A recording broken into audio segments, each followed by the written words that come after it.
وورث سليمان داود وقال يا أيها الناس علمنا منطق الطير وأوتينا من كل شيء। সুলাইমান নবী দাউদ নবীর উত্তরাধিকার হওয়ার পর সুলাইমান নবী বললেন, হে মানুষ শোনো, আমাকে পাখির ভাষা শিক্ষা দেওয়া হয়েছে। সুবহানাল্লাহ। আমাকে সব জিনিসের নিয়ামত দান করা হয়েছে। বাকি তোমরা শোনো, এই যে এত বড় রাজত্ব আমাকে দেওয়া হয়েছে, ইন্না হাদা লাহুয়াল ফাদলুল মুবিন, এটা স্পষ্ট অনুগ্রহ, এটা আমার কোনো যোগ্যতা না। আমার এত বড় রাজত্ব যে পাখির ভাষাও আমি সুলাইমান বুঝি, এটা আল্লাহর পক্ষ থেকে স্পষ্ট অনুগ্রহ, এটা আমার কোনো যোগ্যতা না।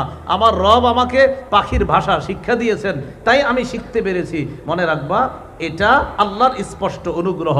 বলেন তো, মুসলিম শাসকের 1 নম্বর গুণ, তিনি কি মুখী হবে? আল্লাহমুখী। সুলাইমান নবীর এত যোগ্যতার পরেও বলতেছে এই অনুগ্রহ কার? আল্লাহ। আল্লাহ। আজকের ওয়াজটা একটু বুঝার চেষ্টা করবেন, ঠিক আছে? বলেন ইনশাআল্লাহ। এরপরে আল্লাহ বলেন, সুলাইমান নবীর রাজত্ব কেমন ছিল জানো তোমরা? ওয়াহুশিরা লিসুলাইমানা জুনুদুহু মিনাল জিন্নি ওয়াল ইনসি ওয়াত তায়রি ফাহুম ইউজাউন। সুলাইমানের জন্য সমবেত করা হলো জিন, ইনসান, পাখিকুলকে। ফাহুম ইউজাউন, তাদেরকে আলাদা আলাদা নিয়ন্ত্রণ করা হতো। জিন, ইনসান আর পাখির কারণে সুলাইমান নবী এদেরকে খুব সুন্দরভাবে সুবিন্যস্তভাবে নিয়ন্ত্রণ করতে পারতেন। অর্থাৎ আল্লাহ তাআলা সুলাইমান নবীকে এমন যোগ্যতা দান করেছেন, জিনদেরকে আলাদা নিয়ন্ত্রণ করতেন, মানুষকে আলাদা নিয়ন্ত্রণ করতেন, পাখিকে আলাদা নিয়ন্ত্রণ করতেন। আল্লাহ তাআলা সুলাইমান নবীকে সমস্ত এই মাখলুক যাদের উপর তাকে রাজত্ব দান করেছেন, তাদেরকে নিয়ন্ত্রণ করার যোগ্যতাও আল্লাহ দিয়ে দিয়েছেন। সুবহানাল্লাহ। আমরা তো 10 জনই সামলাইতে পারি না, বলেন ঠিক না? এরপরে আল্লাহ তাআলা বলেন, হাত্তা ইযা আতাউ আলা ওয়াদিন নাম।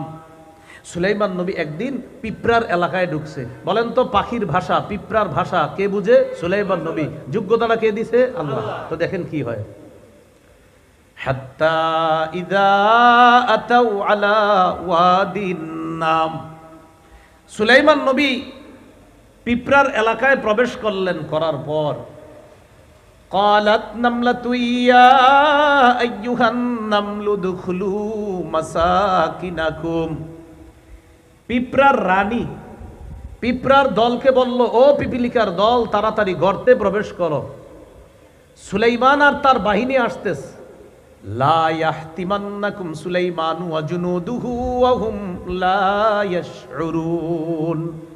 সুলাইমান নবী এবং তার বাহিনী না জেনে তোমাদেরকে যেন পিষে না ফেলে।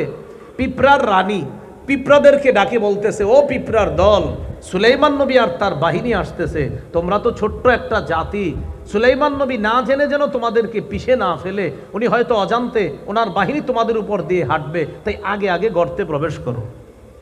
পিঁপড়ার রানী পিঁপড়াদেরকে বলতেছে। সুলাইমান নবী পিঁপড়ার কথাটা বুঝে ফেলছে। সুবহানাল্লাহ।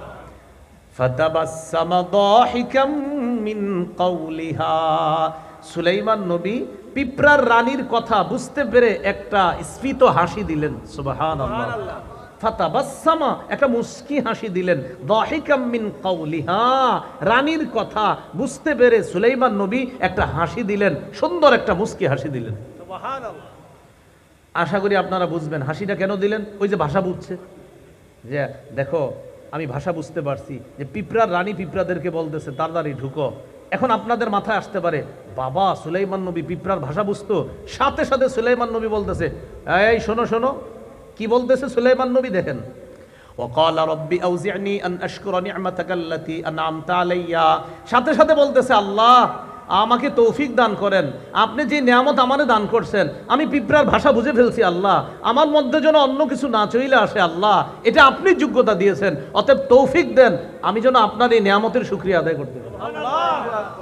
মুসলিম শাসকের 1 নম্বর গুণ কি মুখী হওয়া? আল্লাহমুখী হওয়া। আল্লাহমুখী হওয়া।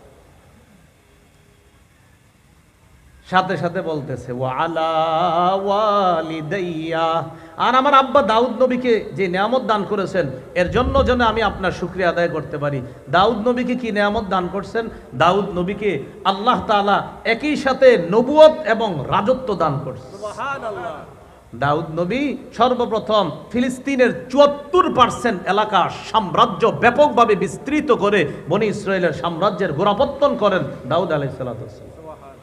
সেই ইতিহাসে আমি যাচ্ছি না, আমার একটা আলোচনা আছে দেখবেন ফিলিস্তিনের ইতিহাস, ফুল আলোচনাটা মন দিয়ে একটু শুনেন। ফিলিস্তিনের ইতিহাস একদম 1917 পর্যন্ত, মানে খ্রিস্টপূর্ব 3200 থেকে নিয়ে 1917 পর্যন্ত একটা আলোচনা আছে। পুরাটা শুনলে আপনি বুঝবেন যে ফিলিস্তিন কেন আমরা ছাড়তে চাই না আর ইসরায়েলি বাহিনী কেন এটা দখল করতে চায়।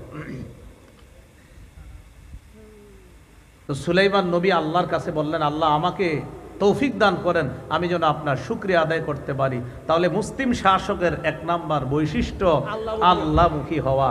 আল্লাহ সুলাইমান নবীর উপর এত খুশি হয়েছে যে সুলাইমান যা করে সব আমারে বলে, আমি যেন তাকে তৌফিক দান করি। সুলাইমানকে এত রাজত্ব দান করলাম, সব কিছু সে আমাকে কৃতিত্ব দেয়।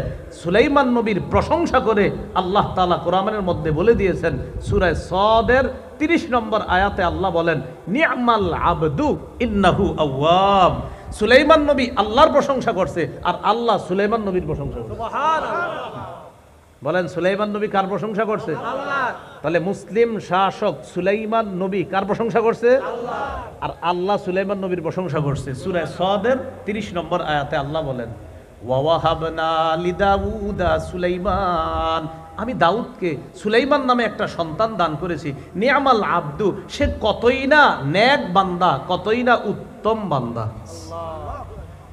সাথে সাথে আল্লাহ বলেন, ইন্নাহু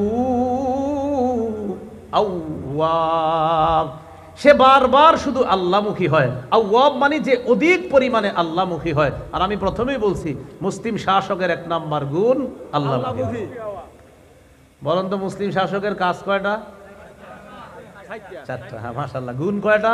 10টা। 1 নাম্বার আল্লাহমুখী হওয়া।